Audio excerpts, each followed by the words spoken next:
Bonjour, mes amis, mesdames et messieurs. Est-ce qu'il y a monsieur? Ah, voilà, un monsieur. We are this afternoon welcoming to the store, again, wonderful Mark Pryor. Yay. And over here, Jane Gabin.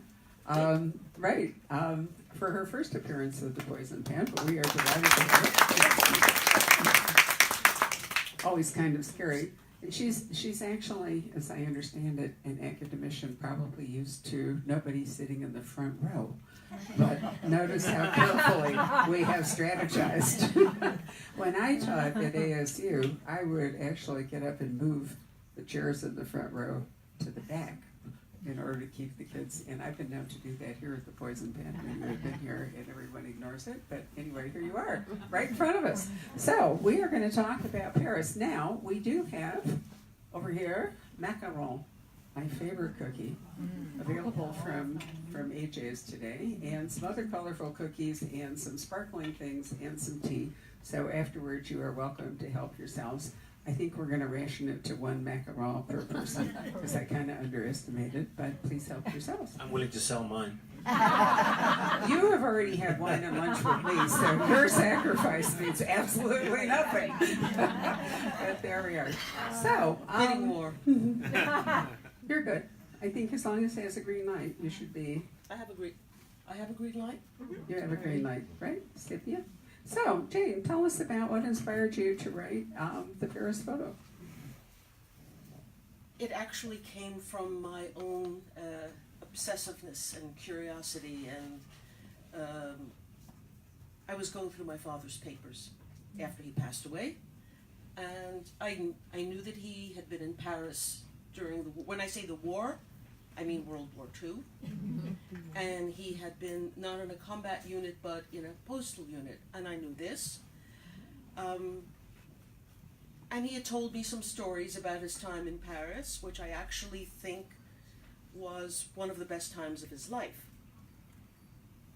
But after he passed away, I found another box of pictures. They were from all decades, and I didn't know a lot of the people. And there were a lot of pictures from the war. So pictures of my father, standing in front of the Eiffel Tower, the typical tourist pictures. Then there were several pictures of him with a family, with several women and a child. And he had jotted down on the back who they were. And I was curious because he had told me about helping some civilians, and he mentioned a young woman in the family, but he never mentioned a child, and I was curious.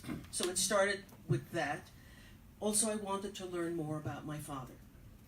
So I just decided, well, wouldn't it be a lark if I could find this child? Now, this is 65 years after the photo was taken, but I thought it would be sort of fun. He had an unusual last name, and I didn't speak any French at the time. Now, un peu. La situation, c'est différent. So, I had a friend write a letter saying, I'm the daughter of the soldier in the picture, and I'm wondering if any of you or your family know who these people are. And I made copies of the picture, and I found the name in the French telephone directory. It was all online, and so I must have sent out 30 or so letters, and most people don't answer because most people don't answer emails from strangers. And some people wrote and said, I'm really sorry, I showed these to my grandfather, grandmother, nobody knows anybody. And my father was turned, so you didn't see the stripes on his shoulders, so you didn't know his rank, and I didn't mention his first name. And then one night the phone rang, and I answered it, and there was this man speaking some sort of gibberish, because he was speaking French while crying and laughing simultaneously, and I couldn't understand anything. Finally he said, Sergeant Al. He had the name and he had the rank. It's just, even when I think about it, I get. And so we became friends, and that's where the impetus was. I had this story, and what was I going to do with it? Oh, my father was nice to a family when he was a soldier. I had to do something with it. And at the same time, I was doing a lot of reading about other things happening in France. I made several trips, and it grew out of that. It's a fascinating genesis. Very nice. You have chosen Montmartre this time. I was just in it for the money. It was always there, just winking at you, wasn't it, while you were writing this series? You know, Montmartre is an interesting part of the city that I've been to a couple of times before, and I've never liked. To me, it's always been jam-packed full of tourists, jam-packed full of people selling crap to tourists, and I've never liked that part of town. But And the whole Moulin Rouge thing whirling about. Looking, yeah, and then all the sex shops, you know, and it's kind of it's just a little bit. I always thought it was a bit tacky. But for this book, I went and visited. Spent a few days before Christmas, like a week before Christmas, and the whole place. And I encourage you, if you want to go visit Montmartre, do it a week or two before Christmas, because it was unbelievable. No tourists. I walked from my hotel to the Sacré-Cœur, probably 25-minute walk, barely saw anybody. The street, it had just rained, so the streets were glistening and all the colours were reflecting off the cobblestones. And it has these beautiful narrow streets, and then it'll have a little wall and a rampart or whatever. And I felt like I was walking through a movie set and I was going to get arrested at any moment for trespassing. But that was the first time I felt like I saw Montmartre as it used to be. And I describe in the book about how Paris really originally was just kind of a bunch of villages that got sewn together by necessity. But I really had this strong sense when I was there for just a few days that Montmartre was its in the winter it went back to being its own village. And that was really just interesting to see. Mostly connected by the ascenseur. Yeah, it which was, comes yeah. out right. It's right above, right at Sacré-Cœur, isn't it? Right. The stairway. No, the Yeah, actual so, yeah. elevator. There's a cable that Right, the cable car. Yeah. But yeah, it was its own village and had its own artisans, artists, working class, the whole bit. But like London, actually, London's a series of Well, villages. it still has a little vineyard. Does it really? Yeah. Yeah. Where? Below the museum. Vineyard of Agile. Yeah, that's right. The Agile Rabbit has a Yes. vineyard? Yeah. Don't you love that? I love it. Only the French would actually call it a Which Le Pet actually Agile. vineyards would hate to have rabbits around because they do all the grapes. So It'd probably make a great label. yeah, You know, you yeah. have the leafing Yeah. rabbit, right? Yeah. On top, you're right. Well, anyway, so tell us about Hugo. Well, we're going to call him Hugo Marster because he's American. We don't have to call him Hugo. No, he is actually, yeah. Tell you about him. Well, for people who haven't read your books, you might tell us why is he hanging around in Paris? All right. Hugo he's from Austin, Texas. He's a former FBI profiler. He's head of security at the U.S. Embassy in Paris, and that gives him jurisdiction to work on cases that involve Americans. So that means I kill a lot of Americans. As an Englishman, that gives me great pleasure. I'm kidding. I'd much rather kill Australians. Oh wait, we don't have any here, do we? So he has that basis. He has that job. He's kind of a fish out of water sometimes. He's a very old-fashioned kind of hero. He doesn't get in car chases and shoot people. He's a big fan of Sherlock Holmes. He's a big bibliophile himself. The first book is called The Bookseller, and the adventure arises out of him collecting old books. So he's very old-fashioned. He does have a sidekick whose name is Tom, who is less old-fashioned and more of a rogue. He's a real loose cannon. He probably likes old fashions. Yes, he does. Good point, Jay. So the books, this is number 8. They've all been in Paris except for 2 of them. And then for those 2, my editor was like, go back to Paris. Everyone knows Paris. I'm like, okay, no hardship. Oh, but the one in Barcelona was pretty interesting. I mean, Yeah. Europeans travel, so it wasn't unreasonable for Hugo to wind up in Barcelona. Especially that's when I want to go on vacation there. But yeah, no, I think he will take. I went to forgive me for hogging the microphone, but I went to Luxembourg last summer because I wanted to have somewhere for him to go, somewhere exciting and somewhere new. Holy schmoly! there is not a more boring place. I swear. So Jane will attest to this. When you're writing a novel, you look for interesting characters to mimic and sort of put in your books. My goodness, that place is so beautiful and so clean and so nice. They have 4-lane roads that have a zebra crosswalk. You walk up to it, everyone stops, including the buses. I mean, everyone is so nice. I was like, I can't send Hugo here. In fact, Luxembourg is a city representation of Hugo. Clean, handsome, nice. Kind of boring. My Luxembourg is not your Luxembourg. If you drive it around the east, where it comes up against the river to Germany, it's amazing. See, we didn't have a car. Well, that's the whole problem. Yeah. Well, let me just tell you about cars in here. Every single car in Luxembourg is expensive and clean. I walked to the grocery store. I walked past some guy driving a Land Rover cleaning his engine. Whoa. He was buffing his engine. I was like, this is... Well, but you are aware that they don't even allow cars in this. The reason I know this is Rob and I booked this is a total digression, but you're all used to that. We booked a hotel in the middle of the city. Luxembourg is the city, Luxembourg is the duchy, right? So it's a considerable distance. We have luggage, so we drove to the hotel because that was our instruction. And people actually hammered on the windows of the car and went, like this now, because there is no car traffic allowed, except of course if you're staggering along under suitcases and so forth.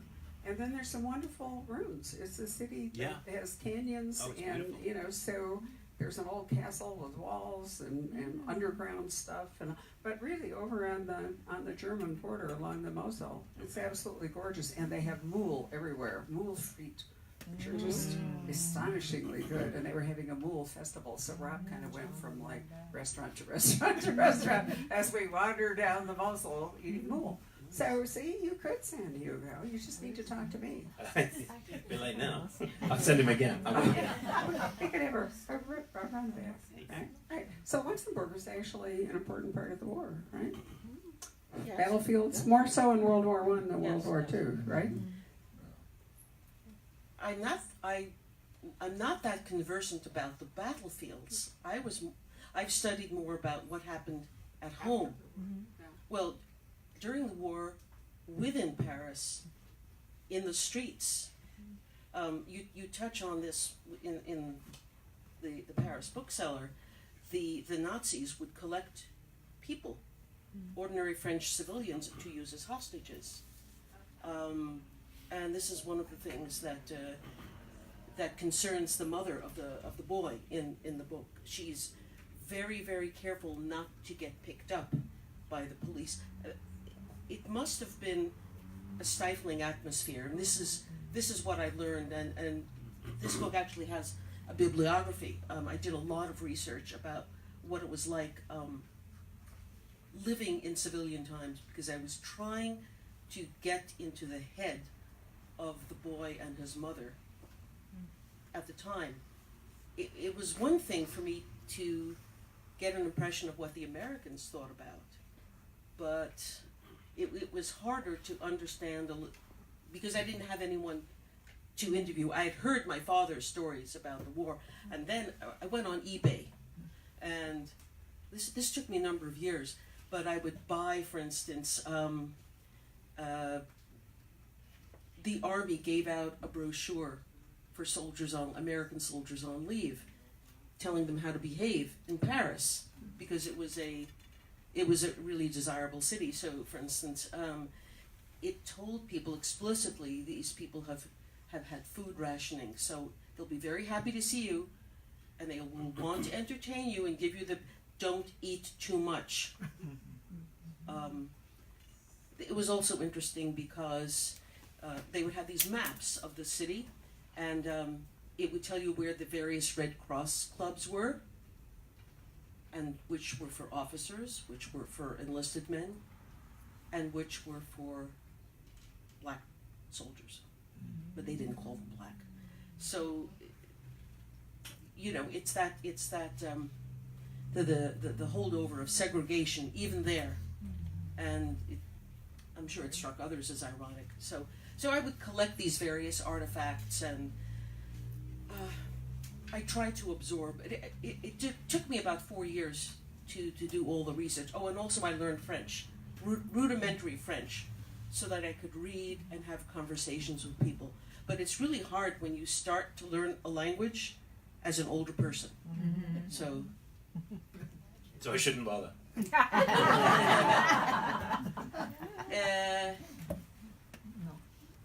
Pas impossible.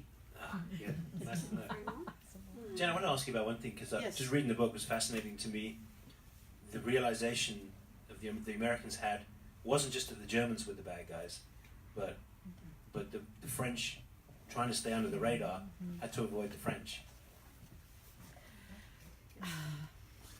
Not all the Americans understood that there was a fifth column, which is actually a term from the Spanish Civil War. And it was a little hard to discern.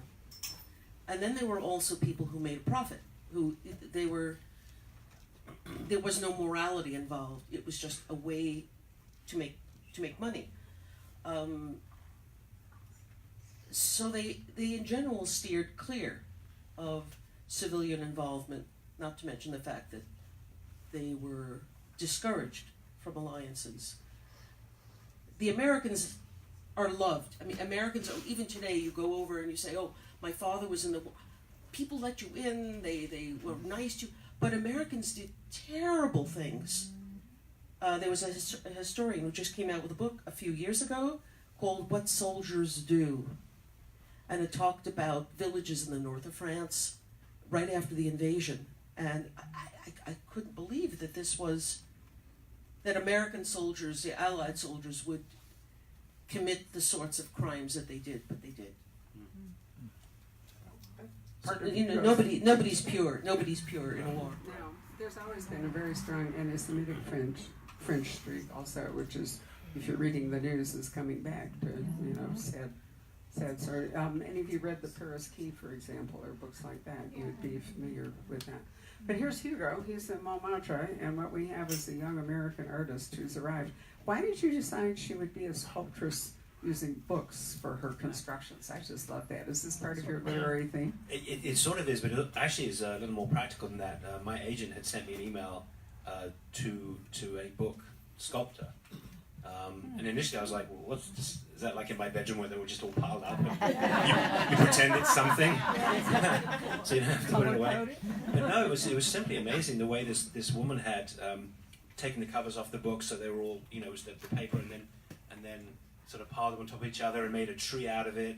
And then the more I read into it, the more just the whole art world opens up. There's something I discovered called slow TV, which is normally British mysteries, but there is something even slower than that. And it originated when they put a camera on the front of a ferry and streamed it live as it was crossing the water. And on the one hand, I'm like, wow, could that be any more boring? And then on the other hand, it's like, God, I bet that's really relaxing and mesmerizing. So I took stuff like that, and in the book, I have one thing that I thought would be kind of cool. But I couldn't get anybody to film me doing it, which is to have a camera on a writer as they write the novel. And maybe one half of the screen on the writer and the other half on the book itself. And then if you had, a spare 120 hours or something, you could sit and watch the creation of a novel from first word to the end, which would be taking slow TV to the max. So that's not surprising I couldn't find anybody who would do that. Right, it'd be a dead crawl. Right. But still, Catch there on the actually swearing. are some beautiful. You can just go to Google and you can find some images of really interesting art that is constructed out of books. And I think it was probably images of books. It was one of the few ways I was going to get Hugo into that museum too, because he's a bookman, not really an art appreciator. And so as soon as his boss it has A, the sculptor is very pretty, and B, it has to do with books. He's like, okay, I'm persuaded. Right. So in writing an actual mystery with a plot, you have to, if it's a murder mystery, you actually have to kill somebody, and that must have been hard for you with this book. I don't think we should say who dies, but nonetheless, I wanted to say, was that harder for you? The initial murder or the later one? Because So I've been, Spoiler. yeah. Well, I'm going to talk say this very carefully. I've gotten in trouble in the past for killing a major character. Not in trouble, but surprised some people. And I do that. I kill a recurring character in this book. I'm not going to elaborate on who. Don't worry, it's not Tom. No, it might be actually. So, but that the reason I do it is because, you know, I've said this before, is if you have a mystery series and your characters keep getting in trouble, shot, stabbed, fall off a balcony, whatever it is, if every single time they bounce right back up, the next time that guy gets shot, the reader's going to be like, it's going to be fine. But if every now and again somebody significant dies, then you're going to be on the edge. And this is the second time I've killed a recurring character, so nobody is safe. But the first person who dies, how do we talk about that without giving it away? Well, you don't have to mention who it is, but you know, one of the things that really gives emotional resonance to a book is if you mourn the victim. If this is not somebody that is just like, you know, an Agatha Christie, you know, kind of, although even in some of her books she really did mourn them, but a plot convenience. You don't want the person to die just to be there so the plot works and you don't care anything about them and you don't know anything about them. You really want to grieve, you know, for this person, and that's actually not even possible in every story. Right. But in this one, I think, you know, I don't want you to know who it is, but I wanted you to register the fact that there is a big emotional impact, I think, with this book. Thank you. And that, you know, I think all mystery writers try to do that, because like you say, if you don't care about the person who dies, you don't care who killed them. And in this one, I intentionally worked it such that it was somebody that Hugo got to know and wanted to know better. And I think that makes the reader want to know the person better too. And so when they go, that kind of ups the ante a little bit. I did it a little differently. No, I don't think anybody dies in my book. Well, everybody's in jeopardy in your book if Well, it's World War II occupied Paris, at least in the It's backstory. difficult, but you don't see anybody die, Do you have a cough drop? No, I just swallowed wrong. but somebody disappears, Right. which is a death in a way. It's and it's unexplained. Well, it's an absence, and you know, an absence can be a death, or an absence can be a kidnapping or a disappearance. So, you know, it's still everybody. Right. It upsets the fabric, and people mourn what happens. You mentioned something, Barbara, which is a recurring theme. It has a bigger role in this book, and that is the anti-Semitism. I remember my father telling me that he grew up in New York, so in New York there's all kinds of people. You know, and it's he never had any problems with anti-Semitism, or he said he never had any difficulty until he joined the army, and that's where he saw racism and anti-Semitism. And you would not think. You know, when I was a child, and so it was very hard for me, because, you know, if you grew up in the 50s, you know, every depiction of the Americans in film was, you know, they're the good guys. Now, I knew enough about the Holocaust to know why it was dangerous for Jews in any country overtaken by the Germans. I didn't have the details, but the longer I stayed, and I did not know very much about Paris or about France until I did this study. In fact, for many, many years, I was a devoted Anglophile. I could sing all these virulent songs, but I'd made many trips to England, but I hadn't been to France since right after college. You know, a lot of college graduates, it was the days of the cheap tickets. Yeah, you went and you just stayed in, you know, with your backpack, and you stayed in hostels, and so I hadn't explored Paris. And when I had this reason, I started going whenever I could get the money together. So I went in various seasons. The worst time to go is August. Yes. Yes. First of all, a lot of places are closed, and They go elsewhere. they go elsewhere, and so Paris is inundated with tourists. And you go, for instance, you stand in front of the Shakespeare Company, the bookstore, and there are these groups of tourists, and you can't even get in the door. So I went at odd times, and I also went to odd neighborhoods. And there's the section where I went to Père Lachaise, the character, it's not me. It's any resemblance is purely coincidental, as I said. But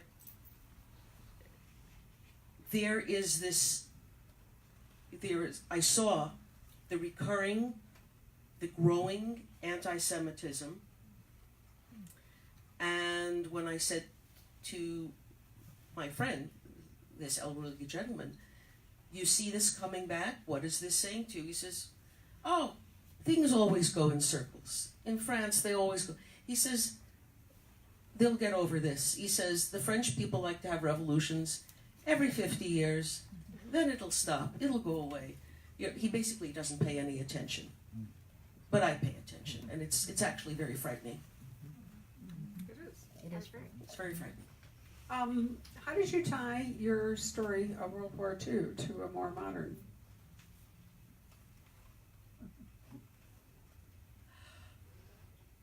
Tale. Well, I couldn't end it just with World War II, with what I wrote. Things continue. Right. And as a former English teacher, also, I had to see that there were things and themes that connected. And the story, the first part of the book, is unfinished. So you have to have a continuation. You have to. I like things that tie up loose ends. Now, sometimes they can be a little coincidental. For instance, Dickens always tied up the little loose ends. Maeve Binchy. I love Maeve Binchy's writing. And some people may criticize her. And it's all tied up neatly. But, I like that. I don't like uncertainty. And also in Maeve Binchy, people get what they deserve. And I didn't want to do that either. But I had to continue some of the themes into the present day, and it's easy to do, actually. Take World War II, and you look, what was the effect? And it's not just in the character of Guy. It's something that I've seen in children and grandchildren of people who went through that period. So the war didn't end in 1945. And you see this actually in the streets of Paris. It's there. It's around all the all the corners, the plaques, the monuments, the celebrations, the red, white, and blue ribbons that are placed with the bouquets that go into the brass rings in front of places that need memorialization. It's everywhere. And you're thinking, okay, this is 2012. There are so many books written about Paris in World War II, or World War II, or Europe in World War II. There's this continuing fascination.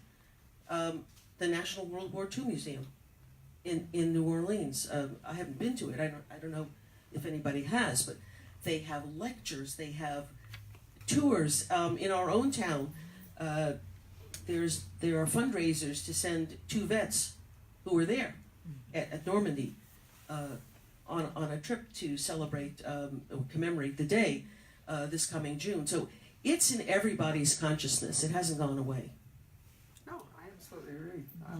But it's an interesting thing when you write a novel. Do you want to just keep it in one landscape, in one moment in time, or do you want those echoes to move on? Hugo, on the other hand, has to finish his case within a finite time period, right? Because you're writing him forward, aren't you? He started in a place with the bookseller, and Right. so he's advancing slowly, which is wonderful, in time. And I think the You more don't books. want him to age out in No. his career. It would be terrible. That's why I think he needs to solve every case in a week, and he needs to have a case every other week, so I can write enough books before he turns old. I mean, you're right. It's actually it's definitely a consideration when you're writing a series. You know, I think about the TV show The Simpsons. I mean, Bart is still, what is he, 11 or whatever he is. And one of the early pieces of advice I got from my editor was don't give anybody an age, because if you do, they'll age, and if you don't, you can always kind of fudge it a little bit. That's true.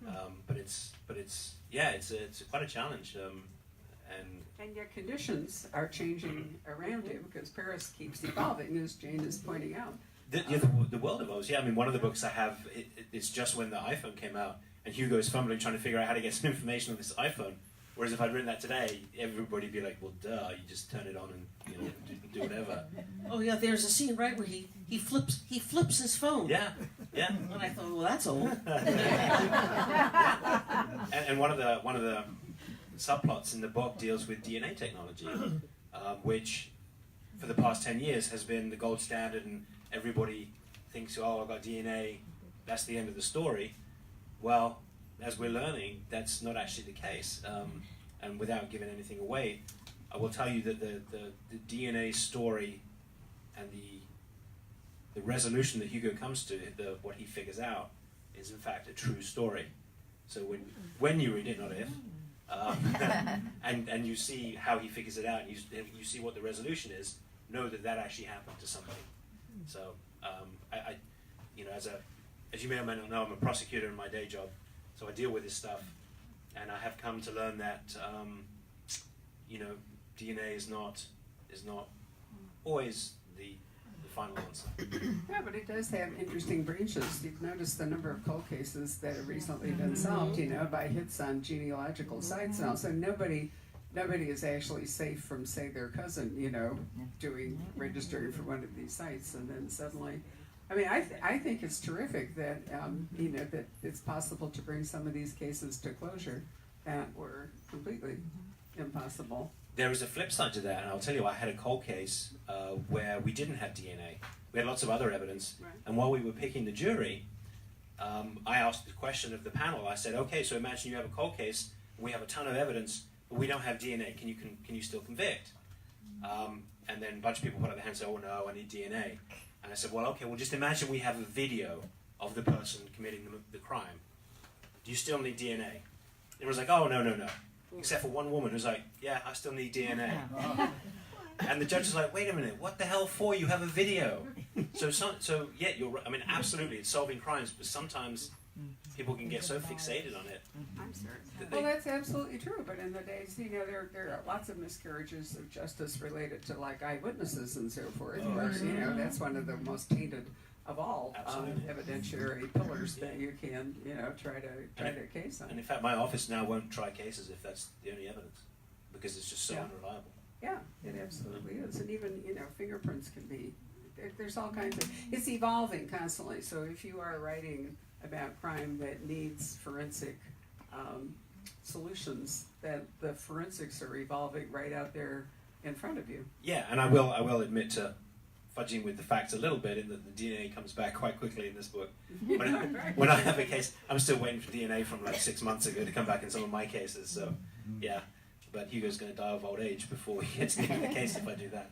Right, and you can have interesting variations, like, what was the chain of evidence from the toothbrush? Was this toothbrush used for actually the toothbrush of the person, or did it get mixed up somewhere, or didn't Michael Connelly just have one of his books? There was in the evidence locker room, there was manipulation that happened, so what looked like DNA evidence was actually fake DNA evidence. Yeah, so, I can see that. It's not perfect by any means. Yeah, for sure.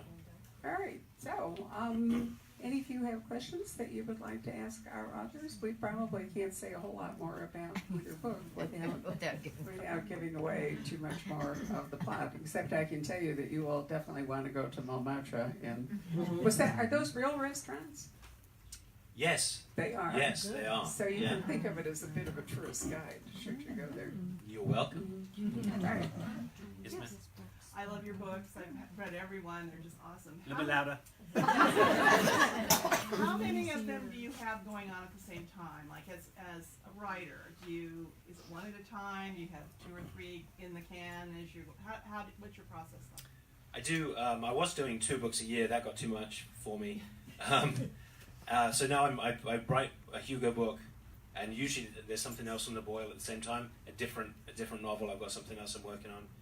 But there's always a Hugo book in the works. I'm probably 10,000 words, which is about an eighth of the way through the next Hugo book. So there's always one of them on the boil. Cooking. Yeah. But you're not, her question, you're not writing 2 Hugos concurrently.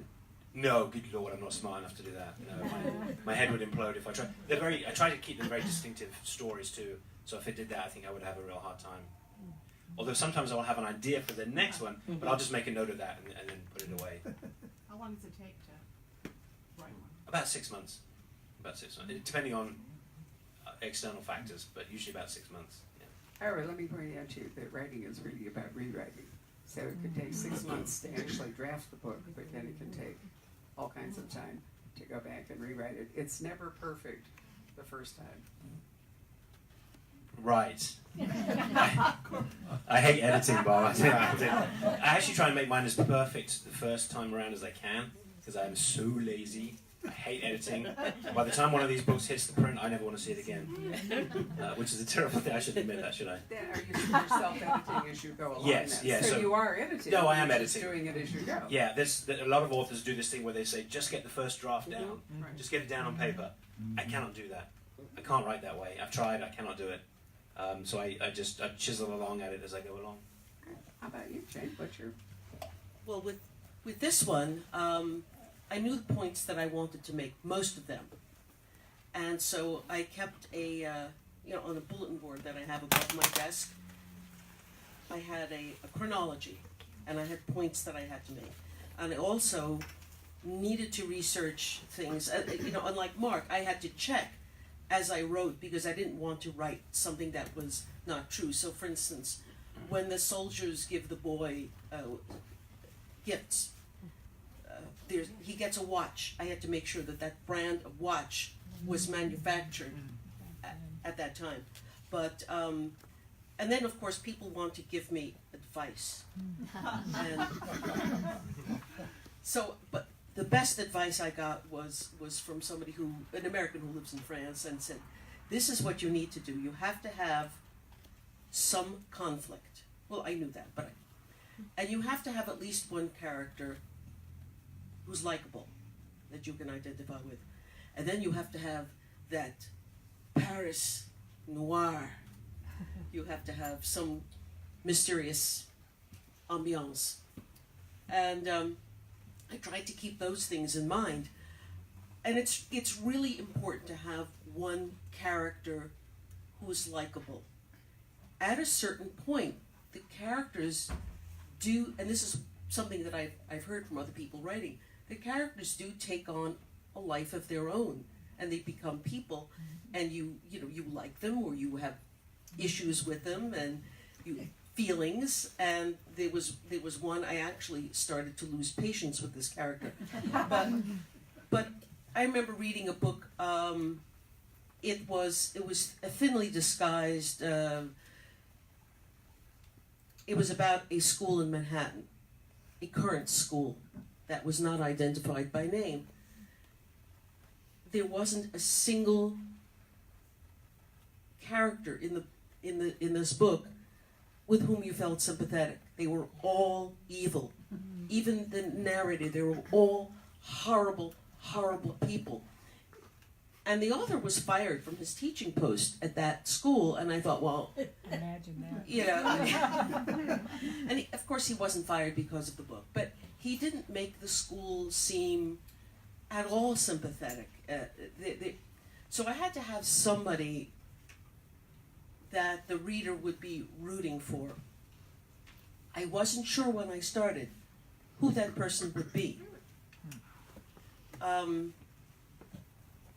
I have my suspicions, but I did keep this written list next to my desk of points that I wanted to be sure to cover.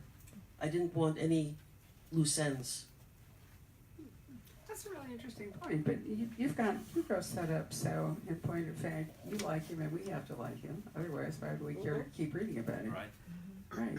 So it's other people that, what happens if he does something that you don't like particularly, but he needs to do it for the plot? How do you deal with that? Well, in this book and the previous one, as you know, but if you haven't read the series, you won't. He and his best friend Tom left the FBI at about the same time, and I have a friend back in Austin who kept telling me, "Oh, I know there's a backstory there. I know there's a reason they left the FBI." And I was like, "No, Scott, there's no backstory." And after 4 books, I was like, "Holy cow, there is!"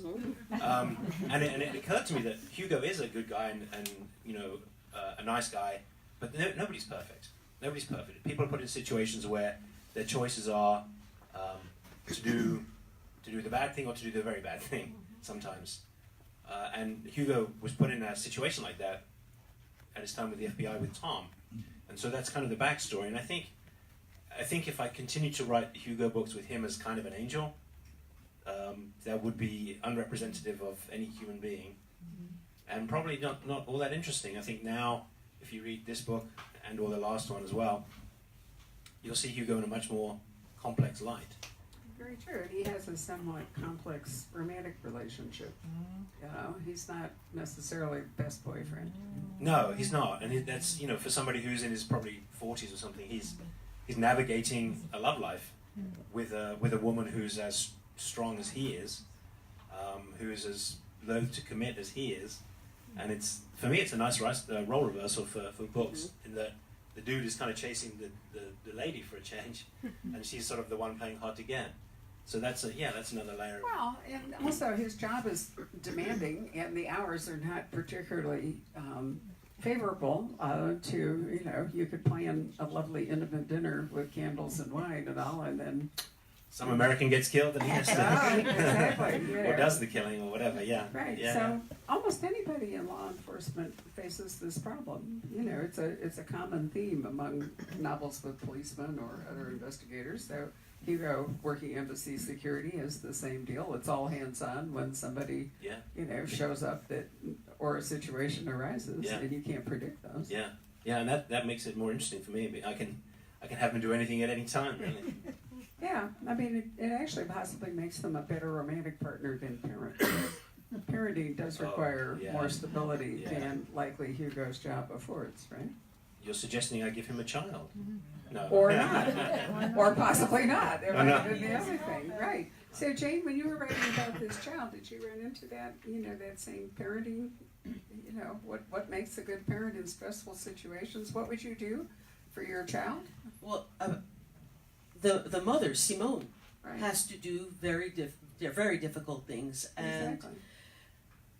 During the war, this was commonplace. People gave their children to strangers, trusting that they would be given back. Put them on the orphan train, I know that German parents put their children on send them by kinder transport to England, or they believed the most important way to resist was to keep the family together, and sometimes that didn't work.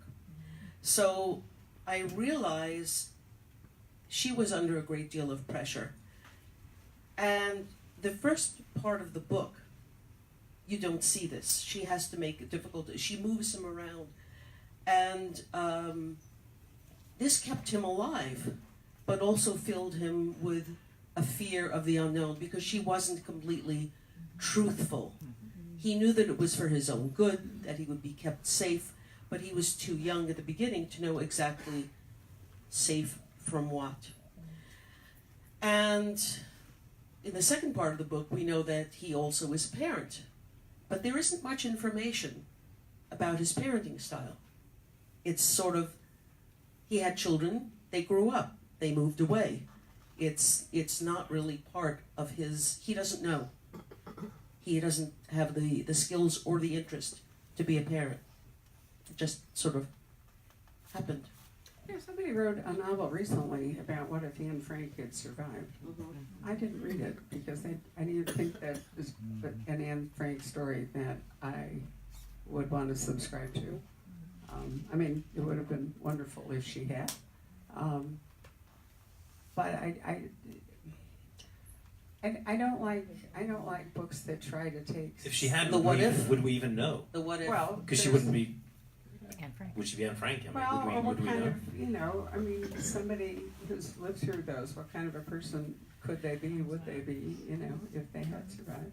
There's no way to categorize people who have lived through it.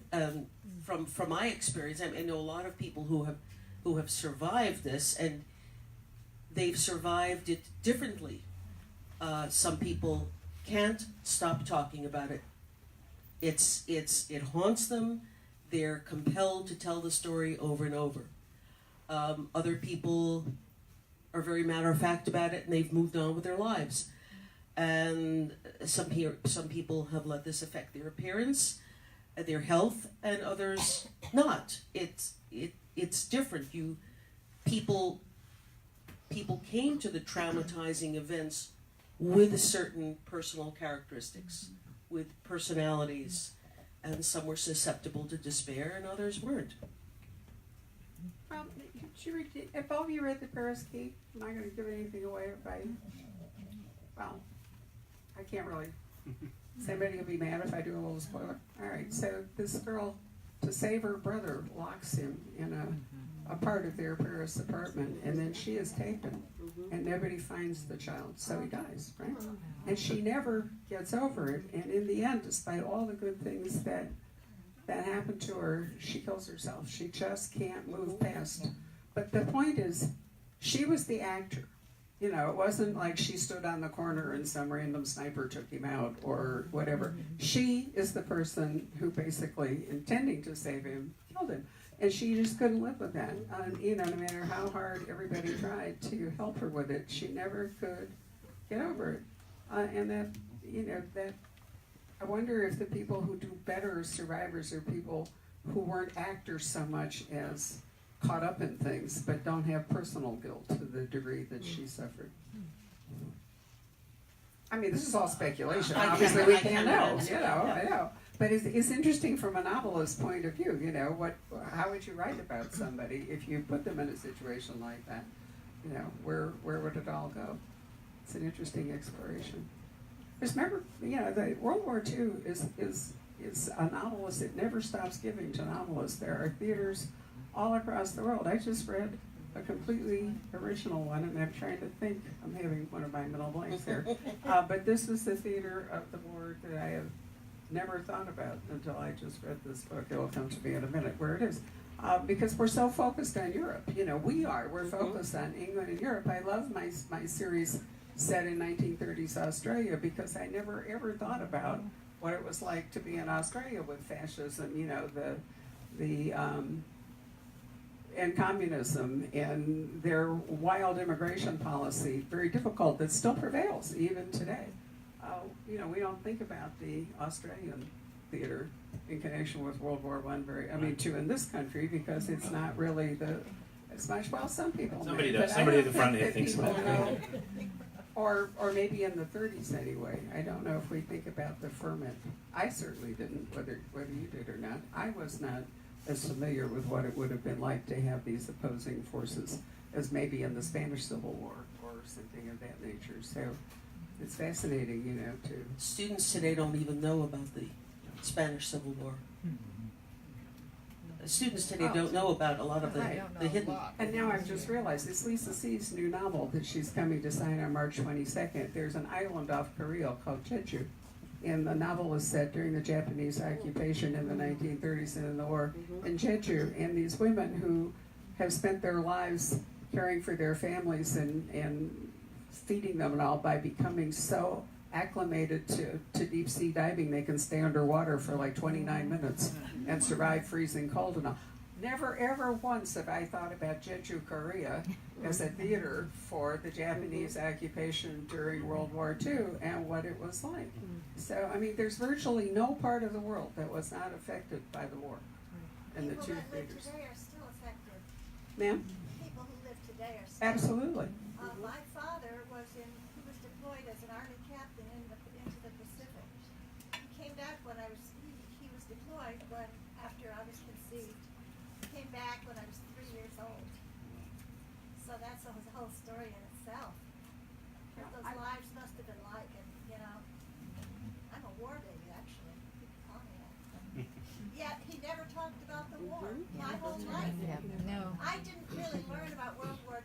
took a tour and visited the beaches at Normandy. I knew none of that. My father never spoke about it. It's only when James R. Ben wrote his book last year that I found out I had a long conversation with Stephen Hunter by phone last night because we were working on plotting a new book. And I never knew there was a ghost army.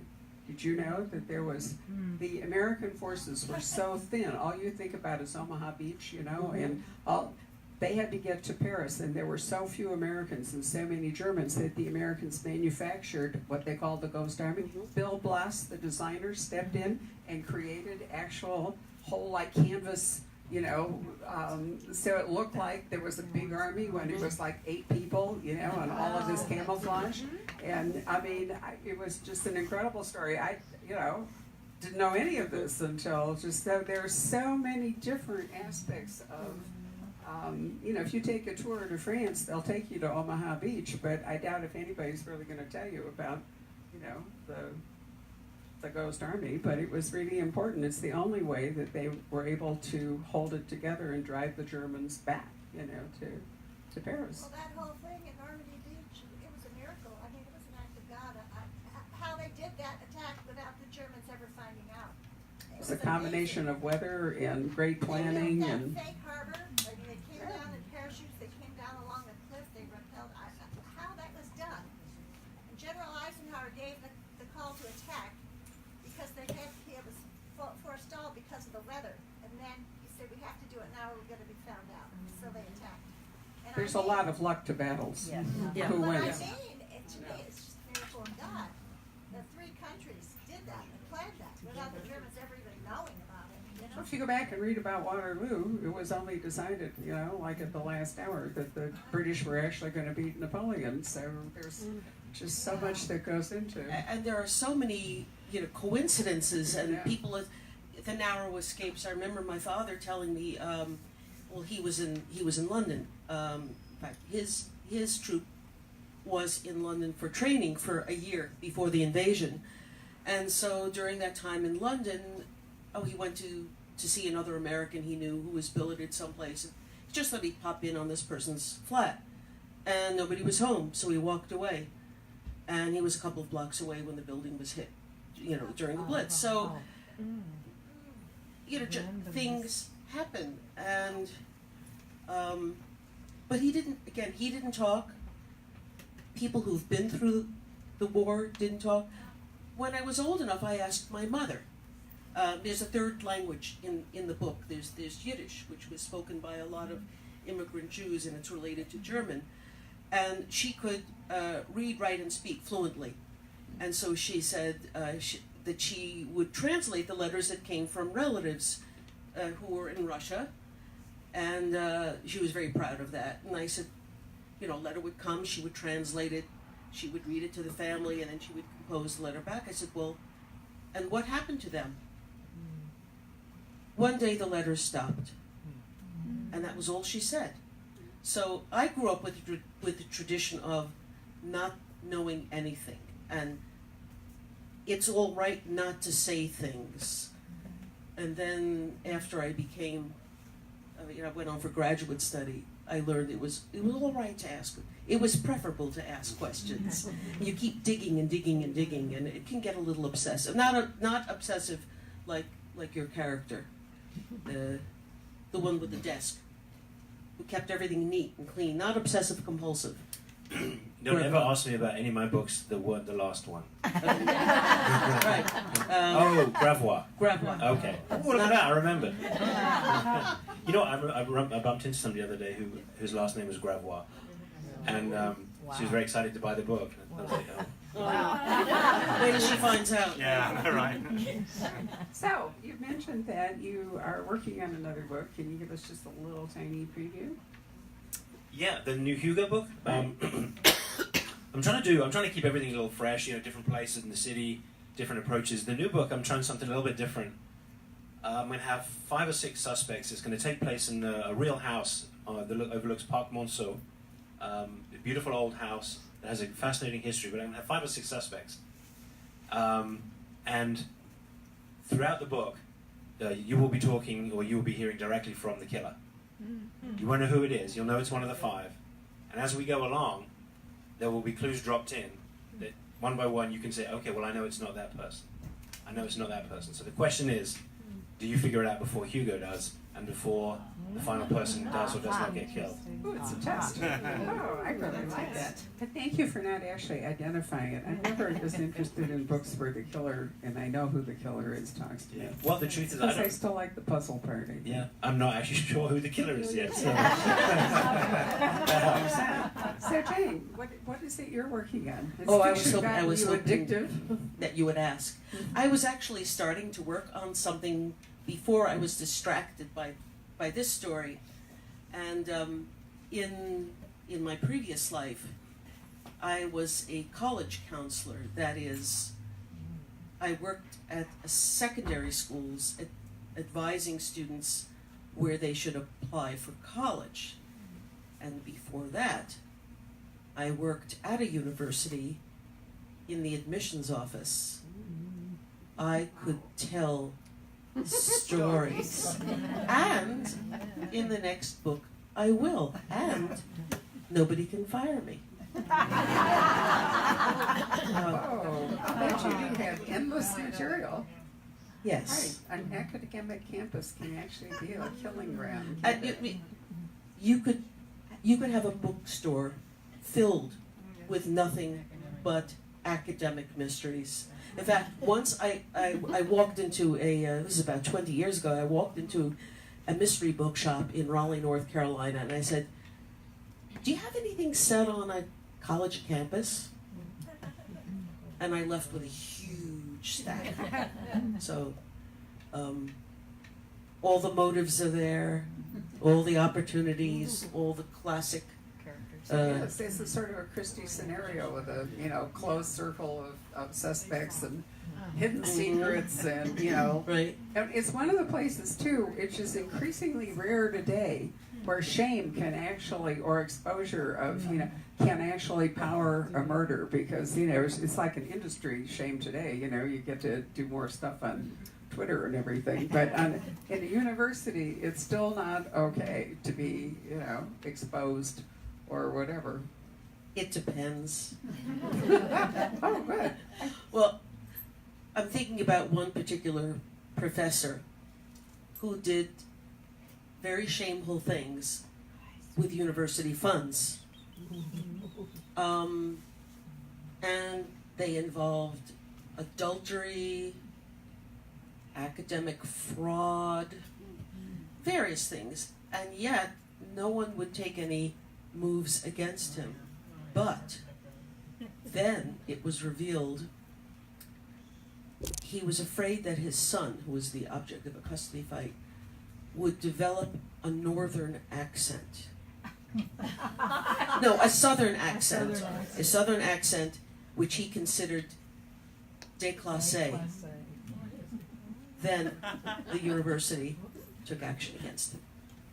Okay. Yeah. Should be a gripper, right? Everybody will be thrilled. Well, this is the moment in which I'm going to thank our Facebook audience and young Patrick.